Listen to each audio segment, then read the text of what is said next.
प्रधानमंत्री नरेंद्र मोदी जी, प्रभु राम का जिक्र हुआ है, मंदिर का जिक्र हुआ है, तो उस पक्ष का भी जिक्र होना चाहिए। और ये सवाल मेरे दिल के बहुत करीब है। मैं आपको बहुत दिनों से ये सवाल पूछना चाह रही थी और एक मुसलमान होने के नाते मैं ये सवाल पूछूंगी। नरेंद्र मोदी का हिंदुस्तान के मुसलमानों से रिश्ता क्या है?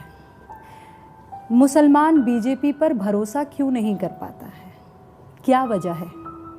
हमें किस धर्म में हमारा जन्म हुआ है? कौन सा धर्म है हमारा? हिंदू धर्म में जिस व्यक्ति का जन्म होता है वो व्यक्ति बहुत ही भाग्यशाली होता है। बाकी के जो हर जन्म में पाप करते हैं उनका जीवन ही पाप करने के लिए होता है। वो गोल टोपी वाला होता है।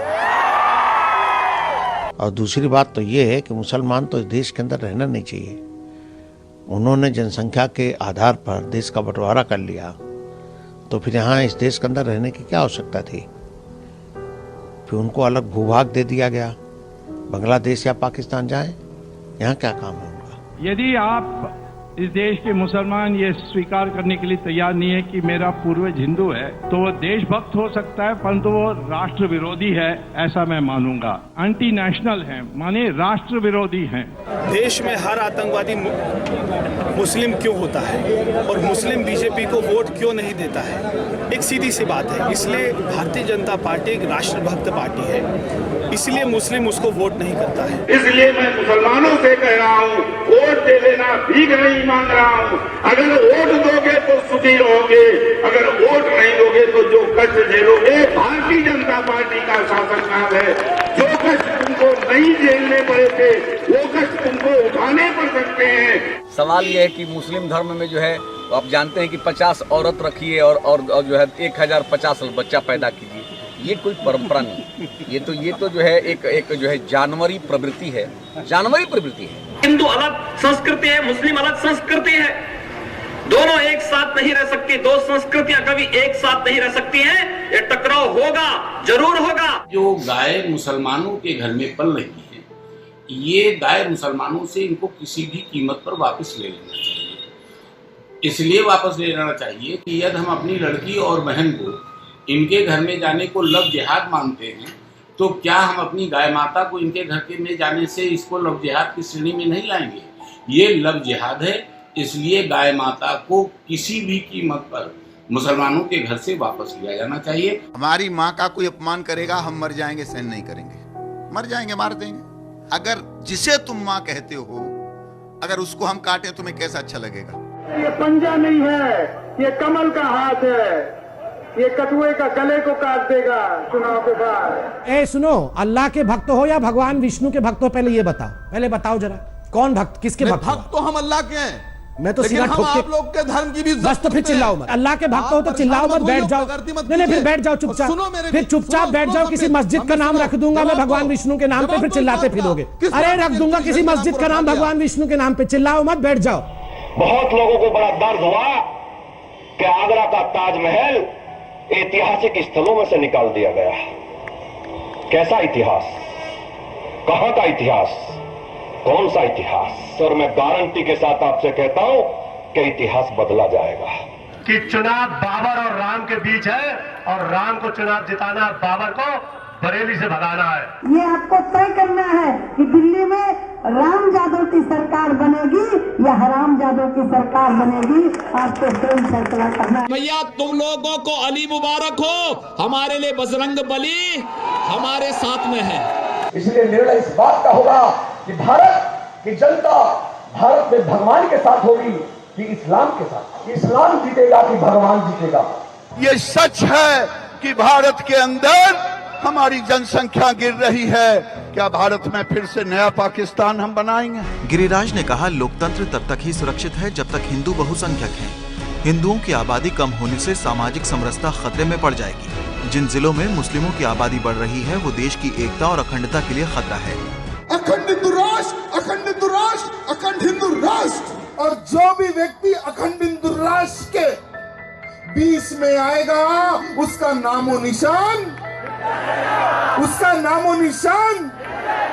छोड़ेंगे नहीं।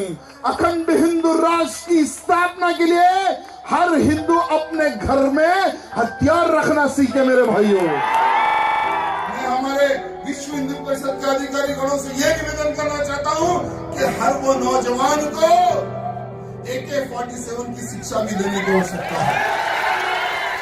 देश की रक्षा के लिए हर वो नौजवान को AK-47 चलाने की शिक्षा देने की आवश्यकता है।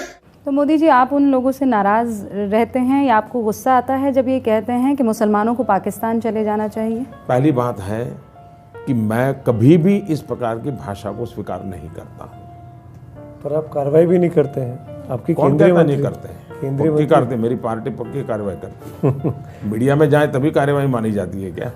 आप डांट लगाते हैं? मैं इस भाषा का प्रयोग नहीं करता हूँ। ये काम पार्टी का है और पार्टी करती है, उचित रूप में करती है। आगरा में नरेंद्र मोदी की रैली में मुजफ्फरनगर दंगों के आरोपी बीजेपी विधायकों को सम्मानित किया जाएगा। खुद नरेंद्र मोदी दोनों विधायकों को सम्मानित करेंगे। मोदी की रैली में सम्मान को लेकर संगीत सोम और सुरेश राणा का कहना है कि मोदी से सम्मान मिलना उनके लिए गर्व की बात है। मोदी सरकार में मंत्री जयंत सिन्हा ने हत्या के दोषियों को माला पहनाकर उनका स्वागत किया, सम्मान किया। गोरक्षा के नाम पर हत्या के दोषियों से मिले मंत्री जयंत सिन्हा। जयंत सिन्हा ने माला पहनाकर हत्या के दोषियों का स्वागत किया। दूसरे मंत्री गिरिराज सिंह, उन्होंने दंगे के आरोपियों से न सिर्फ जेल जाकर मुलाकात की बल्कि उनके लिए बाकायदा आंसू भी बहा दिए। और मेरी सरकार सब नागरिकों के लिए काम करेगी। मेरा मंत्र है सबका साथ सबका विकास। तो आज के बाद अपने मन में एक बात बिठा लो कि आज से मैं 1 रुपए की भी चीज खरीदूंगा तो हिंदू के पास से खरीदूंगा।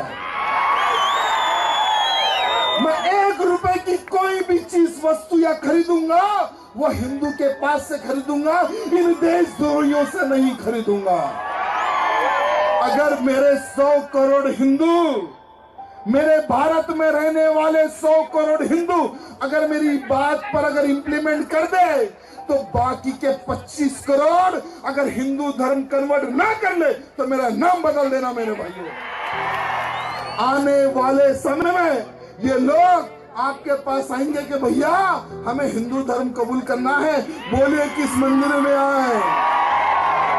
मोदी जी, ऐसा क्यों है कि दुनिया भर के मुसलमान, मैं मरकज़ जो सेंटर है इस्लाम का, वहाँ का जो सुप्रीम है वो आपको बाहों में लेता है, वो इतनी मोहब्बत आपसे करता है। ये परसेप्शन हिंदुस्तान में क्यों नहीं है? मैं इस चीज़ को सच में समझना चाहती हूँ और दिल से समझना चाहती हूँ। याद कीजिए 27 फरवरी 2002 गुजरात।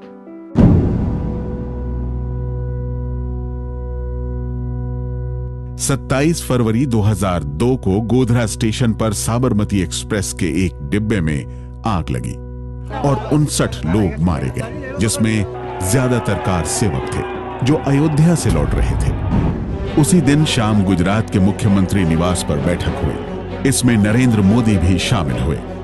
इस बैठक में क्या हुआ ये जांच का विषय बना रहा, लेकिन इसी 27 तारीख की बैठक में एक बड़ा फैसला हुआ। फैसला था गोधरा से शव अहमदाबाद लाने का। पुलिस और प्रशासनिक अधिकारियों ने इसका विरोध किया था।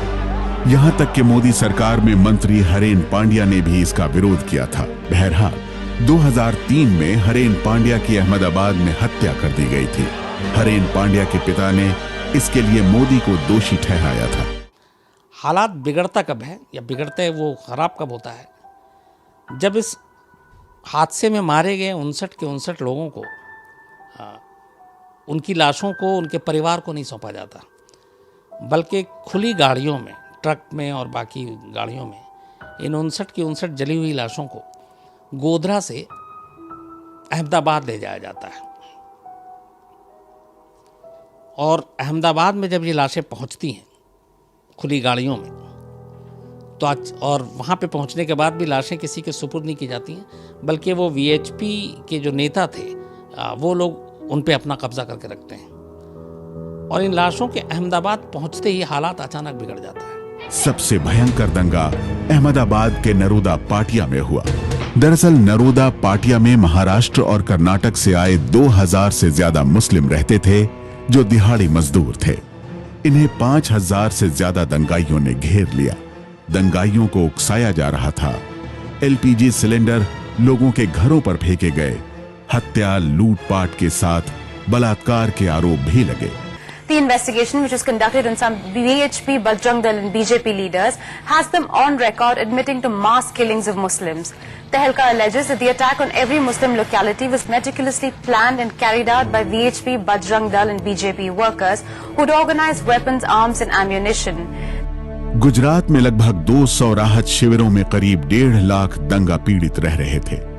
उधर मोदी सरकार इन कैंपों को बंद करवाना चाहती थी। उसे लगता था कि ऐसे शिविरों से उसकी बदनामी हो रही है।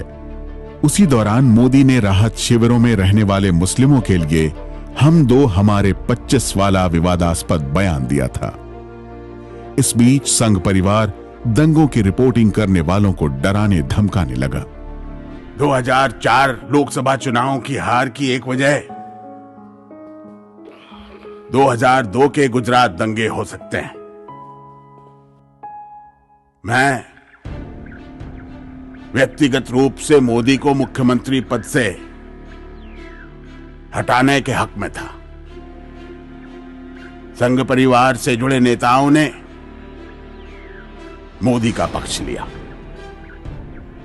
मुझे एक चीज और आपसे जाननी थी, अगर ये बेहतर नहीं होता कि बीजेपी इस विश्वास को बढ़ाने के लिए अल्पसंख्यकों में, मुसलमानों में कुछ लोगों को उम्मीदवार बनाती, टिकट देती, बड़े हुए चेहरों को बनाते हैं, उम्मीदवार बनाते हैं हम तो करते ही हैं, हमें तो कोई प्रॉब्लम है ही नहीं जी। अगर मुसलमानों को बीजेपी का टिकट चाहिए तो पहले 10 बरस वो बीजेपी ऑफिस में कचरा साफ करें, फिर सोचा जाएगा, ऐसा कहना है बीजेपी के सीनियर लीडर के.एस. येचुरप्पा का। येचुरप्पा ने साफ अल्फाज में कहा कि बीजेपी मुसलमानों को टिकट नहीं देगी, क्योंकि बीजेपी मुसलमानों पर और मुसलमान बीजेपी पर भरोसा नहीं करते। येचुरप्पा यही नहीं रुके, बल्कि उन्होंने कहा कि मुसलमानों को बीजेपी का टिकट चाहिए तो पहले 10 बरस तक बीजेपी ऑफिस में कचरा साफ करें, फिर सोचा जाएगा। हिपोक्रेसी की भी सीमा होती है। पीएम मोदी झूठ नहीं बोलते, बस इन्होंने आज तक सच नहीं बोला है। देश के मन में एक और प्रश्न है और वो प्रश्न मैं आपसे पूछना चाहती हूँ। अगर हम करें तो करें क्या, बोले तो बोले क्या? वाह मोदी जी, वाह वाह वाह। आपसे खतरनाक इस देश के लिए कोई हो नहीं सकता। लेकिन टेंशन मत लीजिए, जब तक व्हाट्सएप में गुड मॉर्निंग भेजने की सुविधा है तब तक आपको कुछ नहीं होगा, मैं गारंटी देता हूं।